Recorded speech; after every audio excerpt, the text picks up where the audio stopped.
Zap Crypto, c'est tous les jours, toute l'actu crypto au même endroit. Bienvenue chez vous les zappeurs et zappeuses. Vanguard, ils sont complètement passés à côté de ça et depuis, ils sont complètement anti-crypto. Ils disent non, nous, on va même pas permettre à nos clients d'acheter des crypto-monnaies via les ETF. Ça, c'était jusqu'à maintenant. Ça vient de changer. Il y a eu un changement de président l'année dernière. Et là, le nouveau président a changé, alors que lui aussi, il était anti-crypto. Là, c'est bon, ils viennent de permettre à leurs clients, à plus de leurs 50 millions de clients, de pouvoir acheter des ETF crypto dans les interfaces très simples d'utilisation pour les personnes. C'est vraiment hyper utilisé aux États-Unis, Vanguard. Et ça veut dire qu'il y aura une vague de personnes, de nouvelles personnes qui vont pouvoir s'exposer aux crypto-monnaies via les ETF. Ça déjà, c'est vraiment une excellente nouvelle et c'est intéressant de voir que petit à petit, même les personnes qui sont anti-crypto finissent par craquer sous la demande de leurs clients, sous la demande des institutionnels qui veulent acheter des crypto-monnaies via la même interface avec laquelle ils achètent des actions. Finalement, ils craquent et c'est tout à fait normal. Stratégie dit envisager du lending de Bitcoin à l'avenir selon Bloomberg, un changement potentiellement majeur pour la liquidité et l'écosystème Bitcoin. Je rappelle que le lending, c'est le fait de prêter du Bitcoin. Bien évidemment, derrière, il y a une sorte de rémunération. Quand on prête du Bitcoin, forcément, il y a un petit intérêt. Mais en tout cas, c'est vrai que c'est intéressant.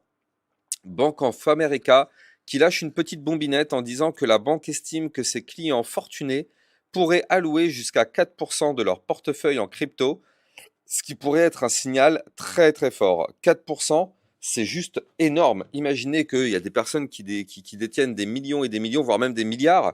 Ce qui m'interpelle, c'est que ces news-là, ces nouveaux produits, ces grands groupes décident de lancer leurs produits alors que Bitcoin est en souffrance depuis plusieurs semaines, alors que Bitcoin est potentiellement au bord du gouffre, que certains hurlent au bear market et qu'on a déjà perdu plus de 30% par rapport à son dernier plus haut à 126 000 $. Alors c'est pas le genre de news qu'il faut regarder à court terme, qu'il faut regarder à très court terme, mais plutôt à prendre en considération pour le long terme. Ça fait des lustres qu'on parle d'institutionnalisation de la crypto, des lustres qu'on parle de tous ces grands groupes qui, petit à petit, proposent leurs produits financiers en Bitcoin à leurs clients. Alors quand BlackRock annonce que l'ETF le plus rentable parmi les 1400 ETF de leur catalogue, c'est un ETF Bitcoin, forcément, ça fait des envieux.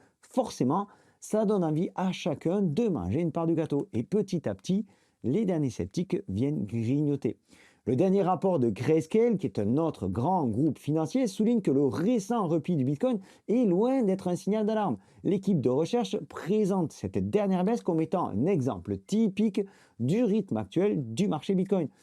On passe sur Stratégie qui continue son accumulation et qui a acquis la semaine dernière 130 BTC pour environ 12 millions de dollars. L'entreprise détient désormais 650 000 BTC. Forcément, ça nous amène un peu sur la partie FUD. On a notamment Michael Saylor qui a tweeté cette semaine. Et si on commençait à ajouter des points verts, alors que historiquement, les points d'achat ont toujours été des points orange. Donc forcément, ça amène sur les premières rumeurs qui disent que MicroStrategy va vendre. Ce qui a bien évidemment immédiatement été démenti. On a Stratégie qui vient d'annoncer quelque chose de majeur. L'entreprise a en effet constitué une réserve de 1,44 milliard de dollars qui est destinée à couvrir jusqu'à 21 mois de paiement sur ses dettes et dividendes. Donc en clair, ces 1,44 milliard de dollars, ils sont là pour survivre même si Bitcoin reste longtemps sous pression.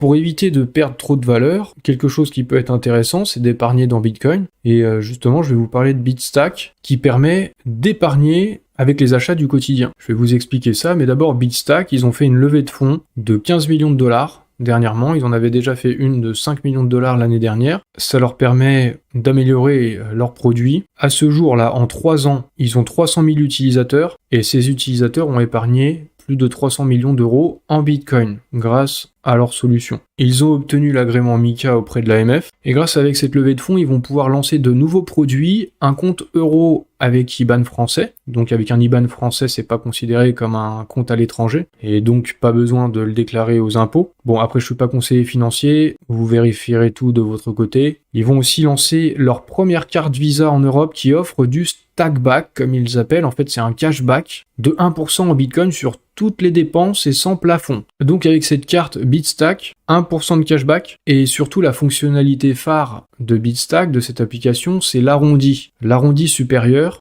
Mais pendant que tout le monde a les yeux rivés sur BTC, il se passe un truc encore plus intéressant. Ethereum prépare son propre événement nucléaire, la mise à jour Fusaka qui est prévue pour demain. Cet update, c'est pas juste un patch technique, c'est littéralement Ethereum qui passe du Wi-Fi d'aéroport au Wi-Fi fibre dans un bureau de la NASA. On va revenir maintenant sur le ZK Secret Center. Dans l'écosystème Ethereum, où les adresses, montants et historiques des transactions sont publics, le protocole de recherche ZK Secret Santa est testé pour permettre des échanges anonymes mais vérifiables. Inspiré du jeu Secret Santa, il gère une liste de participants en les mélangeant cryptographiquement parlant et en attribuant des paires de manière confidentielle via des smart contracts. Basé sur des ZK Knowledge Proof, publié le 1er décembre 2025 par Artem Chistiakov sur ETH Recherche, ce dernier vérifie donc les étapes comme l'inscription et la permutation sont révélées d'informations sensibles tout en évitant les manipulations. Ce protocole répond à l'enjeu de confidentialité sur Ethereum, où les transferts peuvent être tracés et liés à des entités réelles, en offrant un anonymat total sans recourir à des blockchains comme Monero ou Zcash. Ces applications incluent les votes confidentiels dans les DAO, la distribution d'allocations sensibles, les airdrops privés et la protection des lanceurs d'alerte. Bien qu'il reste un prototype nécessitant des ajustements pour l'aléatoire, les frais de gaz et l'intégration, une maturité pourrait permettre à ETH d'offrir un mode discret tout en conservant sa transparence. La première chose qui est très très intéressante, c'est ceci. La Fed injecte 13,5 milliards de dollars dans les banques. Le plus grand choc de liquidité depuis le Covid. La Réserve fédérale a injecté 13,5 millions de dollars dans les banques américaines au cours de la nuit. La deuxième plus importante injection en une seule journée depuis la crise du Covid, bro. C'est un truc de dingue. Ça a même dépassé la crise financière de l'an 2000 de la bulle Internet. Alors la Réserve fédérale a accordé aux principaux négociants 13,5 milliards de dollars. Je dis bien 13,5 milliards de dollars. Aux plus grosses banques, aux plus grosses sociétés de courtage. En échange, les banques ont remis des obligations du Trésor américain en guise de garantie. La news qui lance pour moi cette nouvelle phase de marché, c'est l'arrêt du quantitative tightening. Les États-Unis changent officiellement de politique monétaire, c'est-à-dire que le resserrement quantitatif, le resserrement de la liquidité est terminé du côté des États-Unis. C'est une bonne nouvelle et nous allons voir qu'est-ce que ça implique pour la suite, puisque énormément de personnes ne comprennent pas les enjeux ici. On a eu l'information que la Fed a injecté d'ailleurs 13,5 milliards de liquidités dans le système bancaire américain. Et c'est cette information majoritairement pour moi qui prête à confusion. On a l'information que c'est la deuxième plus grosse injection de liquidité depuis le Covid-19. Donc c'est synonyme finalement d'une action qui ressemble à du quantitative easing. Ce n'est pas du tout le cas et je vais vous le montrer à travers ce graphique qui montre ce qui s'était passé lorsque la Fed avait arrêté le quantitative tightening lors de l'année 2019.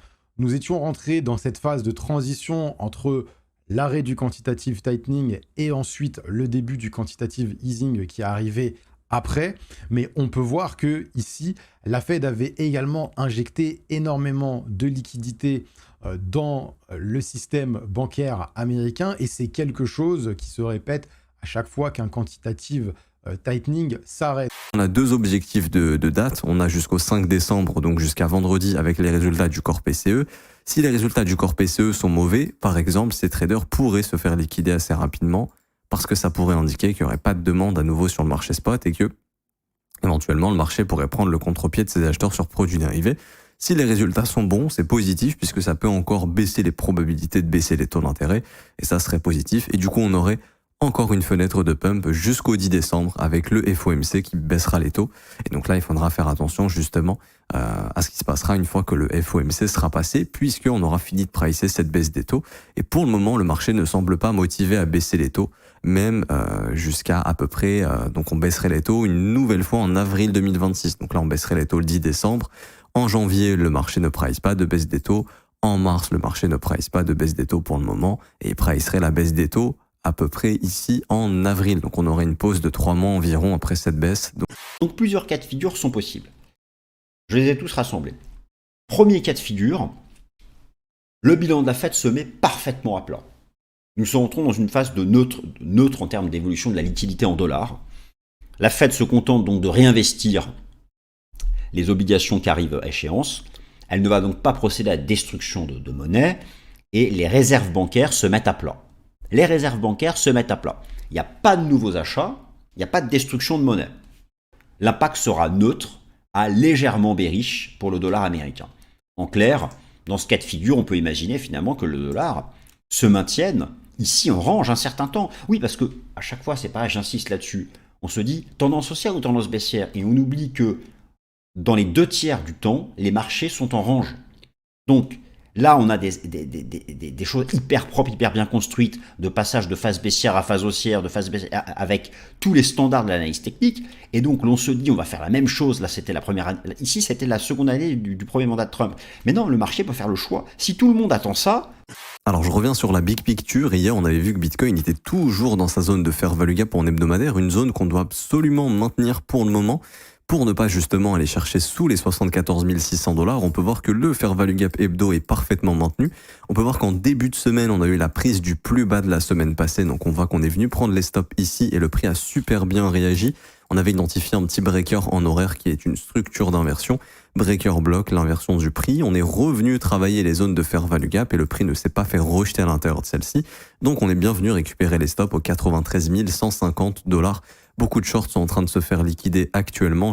Pour finir sur le Bitcoin, le graphique de gauche, c'est un graphique qui montre qu'il y a eu des sorties de capitaux records sur l'ETF IBIT. IBIT, c'est le principal ETF sur le Bitcoin de BlackRock. On en avait déjà parlé dans la dernière émission. Alors évidemment, plus le Bitcoin monte, plus il y a de flux entrants et plus quand ça baisse, les flux sont records. Vous voyez bien que les flux sortants récemment n'ont rien à voir avec les flux entrants jusqu'ici. Même si c'est des flux sortants records, c'est pas non plus des flux totalement dingues. C'est tout simplement des prises de bénéfices, une consolidation, une correction. Je pense que les gens oublient trop vite que le Bitcoin cotait 15-20 000 $ il y a 3 ans et qu'au cours actuel de 85-87 000 $, on est encore à x5, x6 par rapport au plus bas d'il y a quelques années. Donc oui, le Bitcoin perd 30% depuis ses plus hauts, mais il ne fait que retracer sa hausse spectaculaire des 3 dernières années. Pour finir, on a le stablecoin de Sony qui pourrait arriver très bientôt.